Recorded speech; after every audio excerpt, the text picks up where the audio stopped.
Ito yung gumuhong pader, putyang ina niyan. Sinong gumawa ng pader na to, Vince Dizon? Ha? Sinong gumawa ng pader na to? Pasok. Hinihingi ng MMDA ang iba pa mga pader na may substandard sa Forbes Park sa bahagi ng EDSA. Meron kasing gumuhong pader doon na nasa pulpa sa video. Live mula sa EDSA Ayala, nasa frontline ng balitang yan si Gerard de la Peña. Gerard, ano na ang update dyan?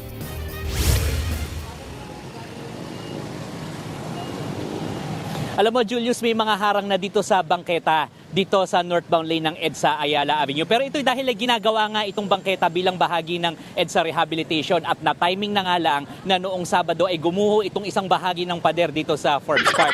Sa CCTV footage ng MMDA na eksklusibong nakuha ng News 5 ay kasagsagan ng pag-uulan ay makikita ang pagguho ng bahagi ng pader ng Forbes Park sa bahagi ng northbound lane ng EDSA Ayala Avenue nitong Sabado ng gabi. Mabuti na nga lang at nakastop ang traffic light at malayo sa pader ang mga motoristang galing ng Ayala Tunnel. Ang insidenteng yan, agad ininspeksyon ni na Public Works. Ayan na po, tsaka na, yung dalawang ogag, oh. Pucha, si Tore at saka si Turo. Si Boy Turo at saka si Tore. Nag-usap yung dalawang tanga. Ano masusolusyonan yan? Wala. Utang ina niyan. Secretary Vince Dizon at MMDA General Manager Nicolas Torre III. Napamura pa nga si Secretary Dizon. Ano naman, puro si mura ng mura eh. Mapapamura ka ba, Vince Dizon, kung alam mo maganda yung ginagawa mong trabaho? Hindi. Tapos kung makapagsalita ka sa preson kanina, parang ang dami mo nagawa sa Pilipinas, ogag. Kaya ka nga nagmumura eh, dahil palpak eh. Giit niya dapat imbestigahan ang insidente dahil tila substandard ang pagkakagawa sa pader. O, di ba? Tangina, yan ang problema. Ayan ang problema. Kasi nga, yung sistema ng pagnanakaw, putyang ina, sagad na hanggang buto. Bago na yung DPWH secretary, pero substandard pa din yung gawa. O, kaninong kasalanan na naman yan? Baka diskaya na naman gumawa niyan. Hayop na yan. Tanginang yan. Kayo gumawa niyan eh, tas substandard. Kanino nyo isisisi ngayon yan? O, paano nyo sasabihin ngayon na yung ibang mga proyekto nyo maayos? Samantalang ito, Metro Manila na ito ah. Metro Manila na ito, substandard pa din. Oh, paano kayo ngayon makakasigurado na maayos talaga yung ibang mga proyekto ninyo? Eh buti ito, nakuha na ng CCTV. Paano yung mga gumuguho ng mga proyekto nyo na mga walang CCTV? Oh, paano na yon? Yan ang sinasabi ko eh. Pakinggan natin ang bahagi ng inspeksyon. Ano yan? Tubular. Tubular, hindi man Ay na, natatawa pa si Tori. Oh. Tubular, hahaha. Ano yan? Eh, ikaw trabaho mo yan, Vince Dizon eh. Binabandayan mo dapat yan. Tanginan yan. Nung panahon ni Mark Villar, walang ganyan. Nung panahon ni Mark Villar, wala namang ganyang gumuguho. Putsang inang yan. Ikaw na yung tao. Ikaw na yung nandiyan dyan, tapang-tapangan ka, tapos tinatarantado ka pa rin ng mga kontraktor mo. Anong ibig sabihin nun, Vince Dizon? It's either wala kayong habas sa pagnanakaw pa rin hanggang ngayon, or walang respeto sa'yo yung mga kontraktor. Kung hindi ba kasi kayo mga gago eh. Tingnan nyo kung gaano kagago itong mga tolongges na ito. Alam nyo naman, lahat ng mga kontraktor na yan, puros mga magnanakaw yan. Ba't di kayo magpalit ng mga bagong kontraktor? Ang dami-daming construction firm sa Pilipinas. Magpalit kayo ng kontraktor o kaya kumuha kayo sa ibang bansa. Putsang ina yan. Kung yung, alimbawa, China, o alimbawa, Malaysia, Singapore, o kung sa kanila nyo ibibigay yung proyekto, tapos maaayos nila yan, maayos talaga yung gawa nila, eh pabayaan mo na mapunta sa ibang bansa yung kita o yung negosyo.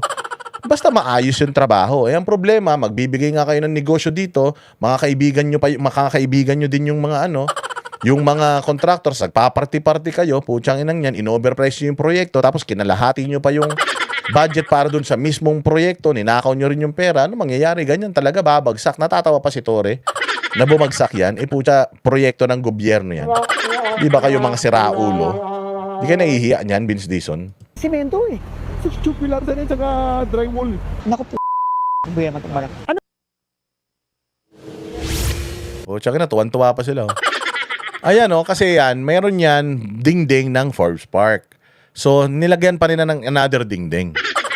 Hindi ko alam kung bakit nilagyan pa nila ng isa pang dingding. Eh, may dingding na yung dati dyan, yung sa Forbes Park. Ewan ko, siguro dahil may kita sila dyan. Siguro dahil yung dingding na yan na ikinabit dyan, siguro, utsang ina, baka may kurakot sila dyan. Kasi may dingding na eh. Tapos pinatungan pa nila ng isa pang dingding. Eh, for the longest time, yung dingding dyan sa EDSA na yan, dingding ng Forbes Park yan eh. Mano ba naman yung nakiusap kayo sa Forbes na Okay lang ba na okay na tong dingding ninyo? Ito na lang, tas ayusin na lang namin yung paligid para malalakaran. Mantakin mo yung kinain ng dingding, oh. 1 metro. O di sumikip pa yung sidewalk, imbis na dating maluwag, lalong sumikip. Dahil doon sa inilagay nila. Bobo ka, Vince Dizon. Araw-araw ka nandiyan dyan, nag-i-inspection ka, tas hindi mo nakikita yan. O putyang ina, baka humokus-pokus na naman kayo dyan. Baka kumubran naman kayo dyan ng sandamukal. Kaya putya, kahit may dingding na, pinatungan nyo pa ng panibagong dingding. Ang ina ninyo eh. Yan ang problema kasi sa inyo eh. Gawa kayo ng gawa ng mga bagay na hindi nyo naman ginagawa eh. Bahagya ito nagdulot ng matinding traffic mula Sabado hanggang Linggo habang inaalis ang mga nagkalat na semento mula sa pader. Nagsagawa ng clearing operation sa lugar ang MMDA kaya kanina balik normal na ang trapiko dito sa lugar. Ayon sa MMDA, gumuho ang pader dahil sa matinding pag-ulan. Pero ang pinaka-problema ayon kay General Torre, ito, pakinggan natin. Substandard talaga eh. Ang top part niya is, ang ginagamit is mga tube. O magalit ka. Nagalit ka sa Davao eh. Di ba? Galit na galit ka sa Davao. O ito, ikaw mismo nakikita substandard. O kaninong project yan? Project ni Bongbong yan eh. Amo mo yun eh. Project ni Vince Dizon yan. Kasama mo kanina. Sana sinampal mo si Vince Dizon. Tangina ka Vince, tanga ka. Ikaw ang hepe ng DPWH. Tinatarantado ka ng mga tao mo. Hindi mo nakikita yan. Hindi sana ginanon mo, Tore. Putsang ingay-ingay mo sa Davao. Tapos pagdating dito, wala kang imik. Ganyan lang. Substandard eh. Hindi ikaw gumawa kung gusto mo. Mukha ka namang karpintero. Tapos drywall. Walang ganun eh. Hindi ganun eh. Napakalabo na lulusot yun. So, O sana, binabatikos mo si Vince Dizon. Kasama mo kanina. Vince, ano yan? Ano yan, Vince? Trabaho nyo. Ba't ganyan? Pangina, ba't pumapayag ka na ganyan? Di sana ginanon mo siya. Kung ako katabi ni Vince doon eh. Boss, sino gumawa ng putang dingding na yan? Sino gumawa niyan? DPWH? Oh, hindi ba ikaw ang head ng DPWH? O, ano yan? Ba't ganyan yung gawa nyo? Oh, pag mo sabihin hindi ikaw gumawa niyan, ikaw ang department head. Contractor niyo yan, sinusupervise niyo yung na yan, yung construction na yan. Ba't naging ganyan yan? Paano lumusot sa yan? Yung mga ganyang substandard na mga gamit. Dapat ginano mo si Vince Dizon. Oh, yun ang sagutin mo, Vince. Bakit lumusot sa yung mga substandard projects na yan? Sa Metro Manila yan, ha? O, paano doon sa mga probinsya? Oh, 'di ba? Oh, kung sa Metro Manila kitang-kita na ng mata, palpak pa yung trabaho, lalo na doon sa mga hindi na nakikita ng mga tao. Yung mga walang CCTV, mga walang hiya kayo. gusto natin malaman kung paano nangyari na ganun kataas.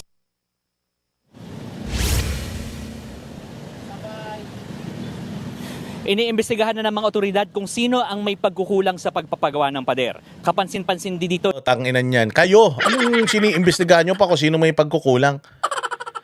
Sino na naman magkukulang? Si Inday Sara na naman. Impeachment na naman. Kaya na kayo ang may pagkukulang dyan. Gobyerno. Proyekto ng gobyerno yan. DPWH. Sino pa may kasalanan dyan? Siraulo kayo. Alam niyo, mali kasi yung priorities ninyo. O mali. O katulad yan, sa mga lugar na nagbabaha, yung mga congressman, yung mga LGU, mali yung priorities eh. Maling-mali. Bakit? Marami kasing way para mabawasan natin yung pagbabaha. Hindi lang gagawa tayo ng mga flood control, yung mga wall sa ilog, patataasin natin, lalaliman yung ilog. Maganda man yun, pero hindi lang kasi yun ang solusyon. Ang solusyon kasi, mga bossing, ang solusyon, yung mga kabundukan natin nakakalbo. Natatandaan ninyo, nung huling bumagyo dito sa tapos sumakay ng helicopter na naman tong si presidente nating pinagli sa hipon yung utak. Oh, ang ginawa 'di ba nagbaano siyang ganoon, 'di ba? May binaha somewhere in Visayas yata 'yon. Sabi niya, alam niya na kung ba't nagbaha. Alam na niya. Gumuho kasi yung mga lupa eh. Alam na niya. Oh, kasi wala daw puno. Walang puno, sabi niya.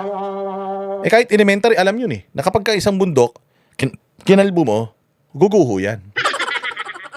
Ibig sabihin, illegal logging, illegal mining, yun ang nagiging problema natin. Sinisi actually, dyan sa Cebu. Yung dyan, isang malaking ginawang subdivision, parang tinapyas yung bundok, ginawang mga bahay, kondo na mga nakadikit sa dingding ng bundok.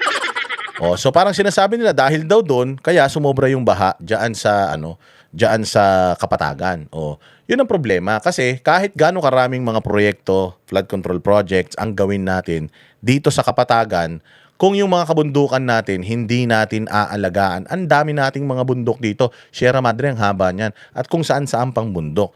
Kung yung mga bundok natin, hindi natin aalagaan, wala talaga mangyayari. Yung mga flood control na pinagastosan natin ng bilyon-bilyon dito, masisira lang din. Kasi nga, wala namang bansa ang hindi binabaha. Lahat naman ng bansa binabaha.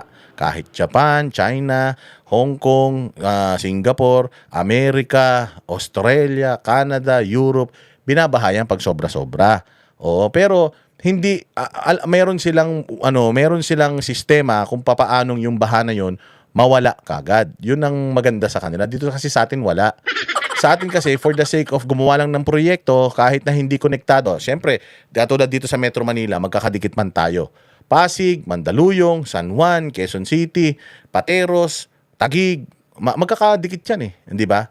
Dapat yung mga proyekto dyan, hindi kanya-kanya. Yung mga proyekto dyan, dapat nakikipag-coordinate ka dito. Halimbawa, ito na yung katapusan nung sayo. Halimbawa, yung sayo, ganito kalapad, tapos yung susunod na barangay mo na tatamaan nun, ganito na lang kaikli, ganito na lang kaliit. Talagang magkakaproblema yan. So, kailangan standard, di ba? Sa itong patubig na to, saan to dadaan na mga syudad? Dadaanan nito maraming syudad papunta ng Manila Bay, ganon. Idadaan natin doon yung tubig. Dapat lahat ng mga LGU, mga congressman dyan, nag-uusap-usap sila, flood control project nila dapat magkakakonekta. Dahil magkakaiba silang mga proponents halimbawa ako, first district, yung second district, dadaanan nung nung flood control ko. Dapat standard kung ano yung ginagawa ko, ganun din yung ginagawa ng sumunod na distrito. And so on and so forth. Hanggang, kailangan standard yun, pare-parehas yung laki, pare-parehas yung itsura, iisa ang direction para papunta doon sa dagat, ganun. Ang problema, itong congressman ng distrito na to, ang liit man ng distrito niya, magpapagawa siya ngayon ng flood control sa distrito niya, tanginan yan, wala pa 1 kilometro. Paano masusolusyonan yun ng baha? Pwedeng sa'yo, walang baha, pero yung katabi mo, may mga baha. Bakit? Kasi, yung proyekto mo, lahat ng tubig, dinala mo naman sa kabilang barangay. Yun ang problema natin. At ang isa pa, yung kabundukan. Kailangan talaga higpitan natin yung batas patungkol dun sa mga illegal miner, illegal logger. Paano yan? Illegal logger, illegal miner, puros mga taga-gobyerno. So nakakalbo ngayon yung mga bundok, tapos pag nasaturate yung lupa, kung di mo mag-landslide, kaya nga nakita nyo, di ba yung mga baha ngayon kulay brown? Kami ang boses ng masa, hindi natatakot. Katotohanan lang, di kami nalulunod. Walang bahid ng sismis, lahat ay totoo. Kahit sino ka pa, pag mali ka babanatan ka. Walang pinipiling kulay, wala kaming kinikilingan. Basta para sa bayan, kami lalaban. Pagdama palakpakan, pag mali matatakot. Para sa bayan, tuloy ang sigaw. Sa harap ng kamera, walang halong takot. Mga baluktot, lahat kayo'y tutumba. Ang hustisya at totoo, yun lang ang mahalaga. Kahit sinong harang, di kami matitinag. Walang pinipiling kulay, wala kaming kinikilingan. Basta para sa bayan, kami lalaban. Pag tama palakpakan, pag mali banatan. Di matitinag, di matatakot. Para sa bayan, tuloy ang sigaw. Kung nasa tama ka, ikaw ay aming kasama. Pero pag mali ka, handa ka na bang mabasag? Banateros kami, walang inuunan. Dahil bayan muna, bago ang sarili.